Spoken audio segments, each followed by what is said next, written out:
আমার দুইটা মোবাইল আছে, একটা কোডি মোবাইল আর একটা টাচ মোবাইল আর টাকা আছে 1,70,000 টাকা। আচ্ছা। আর তারপরে আমার কিছু কাপড় চোপড় আছে, আর একটা ব্যাংক এশিয়ার একটা চেক বই আছে, কিছু ওষুধপত্র আমার সাইড ব্যাগে আছে, কিছু চাবিও আর কি আছে? কাঁঠালের বিচি আছে, এটার মধ্যে কি কাঁঠালের বিচি দিয়ে দিছিল। কাঁঠালের বিচি, আচ্ছা হ্যাঁ কাঁঠালের বিচি দেখা যায়। আর মোবাইল আছে দুইটা বললেন? জি হ্যাঁ।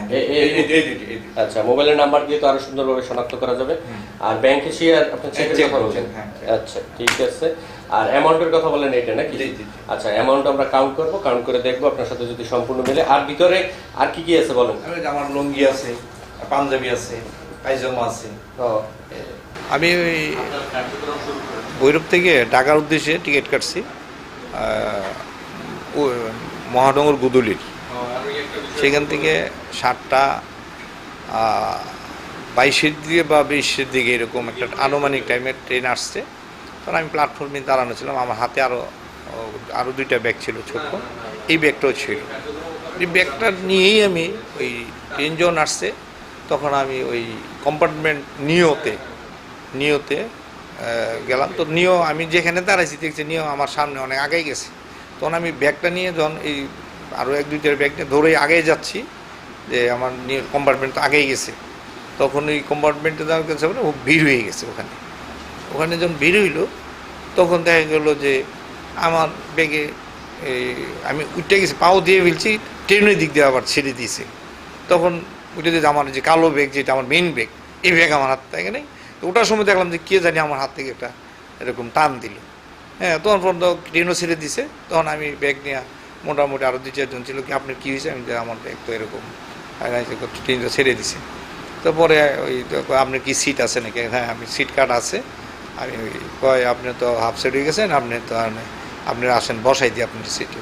তো আমার 2 জন লোক আবার নিয়ে আমার নিজ সিটে বসাই দিল। তখন আমি একটু অন্যমনস্কই, বাসা থেকে ফোন আসলো এই অবস্থা। তখন আমি একটু হাফ সিটেই বললাম যে আমার তো মেইন ব্যাগ হারানো গেছে, এখন কী করি? গয়া নিয়ে তারা অবশ্য আশ্বস্ত করলো যে চিন্তা ভাবনা করেন না, আপনি অন্তত ওকে এয়ারপোর্ট পর্যন্ত আসেন, আপনি যেখানে নামার কথা। আমি ওখানে আর ওই অন্যদিকে চিন্তা ভাবনা করলাম না। ওই আমার পাশে যে সিটটা ছিল উনি আবার আমার সান্ত্বনা দিল। ডক্টর আবার আমার দইরা এয়ারপোর্টে নামাই দিছে। নামাই দেওয়ার পরে আমার ওই যে মেয়ের জামাই আইসা আবার আমাকে বাসায় নিয়ে গেছে। তো অনেক রাত্র পর্যন্ত গেছি। পরে তো মনে করেন আনইজি ফিল করছি, অনেক কিছু করছি। আমার মেয়ের জামাই আবার আমাকে ওই খাবার দাবার খাওয়াইয়ে একটু শোয়াইলো, তা আপনি রেস্ট নেন, আপনি এইভাবে কোনো চিন্তা করবেন না। পরে আমার মেয়ের জামাই বিভিন্ন জায়গাতে একটু ফোন দিছে যে কীভাবে কী করা যায় বিভিন্ন উচ্চতে। এর মধ্যেই আমার মেয়ের জামাইয়ের নাম্বারে আবার ওই যে মোবাইল নাম্বারটা, আমার মোবাইলটা ছিল ব্যাগের ভিতরে, ওই মোবাইলটার মধ্যে 2-4টা ফোন দিলে আমার মেয়ের জামার নাম্বারটা ছিল, আর ওই নাম্বারে আবার ফোন দিছে। ফোন দেওয়ার আমার মেয়ের জামাই বিস্তারিত কথাবার্তা বলছে। পরে আবার আমার সাথে আবার কথা বললো যে আপনার কি ব্যাগ হারাইছিল নাকি, আপনি কোন থেকে উঠছিলেন?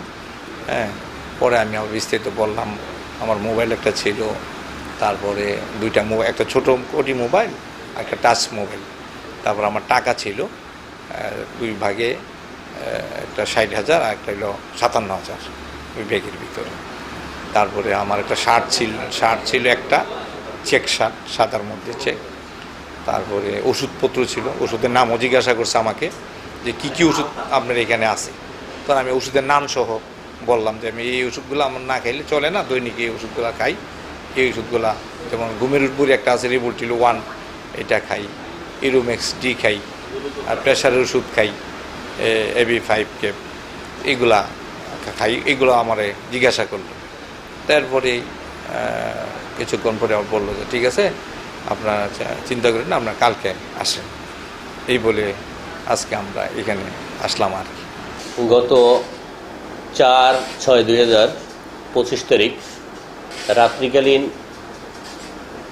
প্ল্যাটফর্ম ডিউটি পার্টি আমাকে অবহিত করেন যে একটি পরিত্যক্ত ব্যাগ রেলওয়ে স্টেশনের বুকিং কাউন্টারের সামনে দীর্ঘ সময় পর্যন্ত পরিত্যক্ত অবস্থায় আছে। উক্ত সংবাদের ভিত্তিতে আমি ডিউটি পার্টিকে অবজার্ভ করার জন্য পরামর্শ দেই এবং কেউ নিতে আসে নাকি সেটা দেখার জন্য তাদের বলি। তারা দীর্ঘ 2 ঘন্টা পর্যন্ত ওয়েট করে, যখন কেউ যখন নিতে না আসে আমরা সকলে ওখানে গিয়ে যাই, সাথে সাথে স্টেশন মাস্টারকে অবহিত করি, আরএনবি, আনসার, স্থানীয় দোকানদার সহ যারা যাত্রী ছিল সকলের সামনে আমরা ব্যাগটা উদ্ধার করে আমরা স্টেশন মাস্টারের রুমে গিয়া ব্যাগের মধ্যে কি আছে এটা আমরা যাচাই বাছাই করার চেষ্টা করি। সেখানে কিছু তথ্য পাই, মোবাইল পাওয়া যায় 2টা এবং কাগজপত্র সহ কিছু টাকা ওর মধ্যে ছিল, 1 লক্ষ প্লাস। এই টাকা থাকার পরে আমরা ওই যে মোবাইল নাম্বারের ডায়াল কল দেখতে পাই, ডায়াল কলের সর্বোচ্চ যে নাম্বার ডায়াল করছে সেই নাম্বার আমরা ডায়াল করি আমার সরকারি নাম্বার থেকে। এরপরেই যে মালিক অথবা ব্যাগের যে মালিক তাকে আমরা প্রাথমিকভাবে টার্গেট করি, সে আজকে আমাদের মাঝে আসে এবং যাচাই বাছাই পূর্বক অত্র বিষয়ে আমরা পরবর্তী ব্যবস্থা প্রক্রিয়াধীন রাখছি।